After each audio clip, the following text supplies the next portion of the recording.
అదే RTV app వార్తల్ని క్షణాల్లో చదివే అవకాశం ఉంటుంది. ఒక న్యూస్ పేపర్, ఒక టెలివిజన్ ఛానల్ మీ చేతుల్లో ఎప్పుడూ ఉంటాయి. స్వామితో ప్రతి సంవత్సరం కూడా శ్రీ పద్మశాలీలు ఆడపడుచు కన్యైనటువంటి సాక్షాత్ పద్మావతి స్వరూపిణైనటువంటి పద్మావతితో ప్రతి సంవత్సరం కూడా ఇక్కడ కన్యా నిశ్చయము, కంకణధారణ అనేటువంటి కార్యక్రమాలు జరుగుతుంది.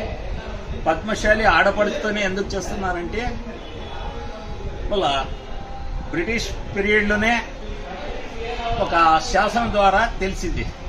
అంటే పద్మశాలీలు మళ్ళా దేవంగులు మా ఆడపడుచు పద్మావతి మా ఆడపడుచు అంటే ఆ సందర్భంలో అన్నమాచార్యుడు మనవడైనటువంటి తాతాచార్యులు ఈ సమస్యను పూరించమని ఆనాడు ఏలినటువంటి రాజు ఆయనకు ఆ బాధ్యతను అప్పగిస్తాడు.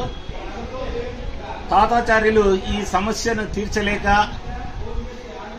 తిరుచానూరులో ఉండేటువంటి పద్మావతి దేవాలయానికి వెళ్లి, తల్లి నీవే ఎవరు ఆడపడుచువో చెప్పు అని చెప్పి ఆ తల్లిని వేడుకుంటే, ఆ తల్లి నేను పద్మశాలిలో ఆడపడుచును, తర్వాత పద్మశాలిలో 60వ వంశం మైత్రేయ గోత్రం అయినటువంటి వాళ్లకు సంబంధించినటువంటి గోత్రానికి చెందినటువంటి దానను అని చెప్పడం వల్ల మళ్ళీ ఇక్కడికి రాయదుర్గంలో సుమారుగా 70 సంవత్సరాలుగా ఈ శ్రీ ప్రసన్న వెంకటరమణ స్వామితో మళ్ళీ పద్మశాలీలు ఆడపడుచున్న ప్రతి సంవత్సరం కూడా వైశాఖ మాసంలో ఈ కళ్యాణోత్సవం అనేటువంటిది జరుగుతుంది.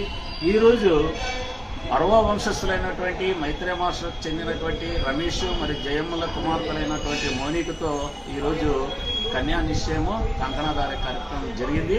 25వ తారీఖు శ్రీ ప్రసన్న వెంకటరమణ స్వామితో కళ్యాణోత్సవం జరుగుతుంది. మళ్ళీ పద్మశాలీలు అనేటువంటి మళ్ళా 60వ వంశం వాళ్ళు మా అమ్మాయిని ప్రసన్న వెంకటరమణ స్వామితో కళ్యాణం జరిపిస్తే ఆ పాపకు చదువు గాని లేదా మంచి వరుడు గాని భవిష్యత్తులో లభించి వాళ్ళ జీవితం అంతా కూడా సుఖ సంతోషాలతో ఉంటారని చెప్పేసి ఒక నమ్మకం ఉంది. ఈ రోజు వరకు జరిగినటువంటి కళ్యాణోత్సవాలు జరిగినటువంటి అమ్మాయిలకు అందరూ కూడా మంచి భర్తలు రావడము, బాగా చదువుకోవడం కూడా జరిగింది. దాని ఆనవాయితీగా ప్రతి సంవత్సరం కూడా మా అమ్మాయిని ఇస్తామంటూ ముందుకు వస్తున్నారు.